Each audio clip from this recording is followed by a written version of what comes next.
ప్రకారం శాసనసభకి ఎన్నికవ్వమన్నారు, అయ్యారు. పార్టిసిపేట్ చేయడం అదంతా కూడా ఇప్పుడు బాయ్కాట్ చేయడం మరి రాజ్యాంగంలో బాయ్కాట్ అంటే ఓకే, అది రాజ్యాంగంలో ఎవరు రాయరు కదా. అది శాసనసభ అనేటటువంటిది ఇది ఒక సభా వ్యవహారాల విధానం, సంప్రదాయానికి విరుద్ధం సభకి శాంతం బాయ్కాట్ చేయడం అనేది. అయితే గతంలో ఎన్టీ రామారావు బాయ్కాట్ చేశారు, కానీ మిగతా పార్టీ అంతా పార్టిసిపేట్ చేసింది. అప్పుడే చంద్రబాబుకి లీడ్ రోల్ అయింది. తర్వాత కాలంలో చంద్రబాబు బాయ్కాట్ చేశారు, కానీ సభలో ఎమ్మెల్యేలు పార్టిసిపేట్ చేశారు. ఇక్కడ అందులో వెళ్ళిన తర్వాత అక్కడ అవమానాలను చూపెట్టి బాయ్కాట్ చేయడం వేరు, అసలు వెళ్ళనే కూడదు అంటాం వేరు. వెళ్ళనే కూడదు అనడం పారిపోవడం, భయపడటం, అది డెమోక్రటికల్ స్పిరిట్ అయితే కాదు. అందులో తప్పు చేశారు. అంటే ఈ సమావేశాలకు ముందు బాగా హడావుడి జరిగింది. తిరుమల లడ్డూకి సంబంధించి కల్తీ నెయ్యి గురించి బాగా జరిగింది. ఇప్పుడు సభలో ఎక్కడ టాపిక్ రావట్లేదు.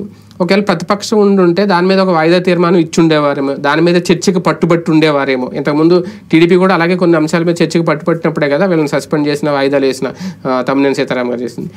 ఇప్పుడు ఆ ఛాన్స్ లేకుండా పోయింది. వీళ్ళు కూడా ఆ ఛాన్స్ మిస్ చేసుకున్నారు. వాళ్ళు ఏదో మాట్లాడడానికి బయట నుంచొని సమాధానం చెప్తున్నారు, బయట ఉండి ప్రెస్ మీట్లు పెడుతున్నారు, కానీ అది కాదు కదా కోరుకునేదని. తిరుమల లడ్డూ చర్చించకూడదు, కోర్టు ఆల్రెడీ చెప్పింది కదా దీంట్లో అనవసర ప్రచారం చెయ్యొద్దని. మరి చెయ్యొద్దని నాకు ఎట్లా చేస్తారు? అంటే సభలో కూడా మాట్లాడకూడదు, ఎట్లా మాట్లాడతారు? అంటే దర్యాప్తు ఆదేశించింది సుప్రీంకోర్టు.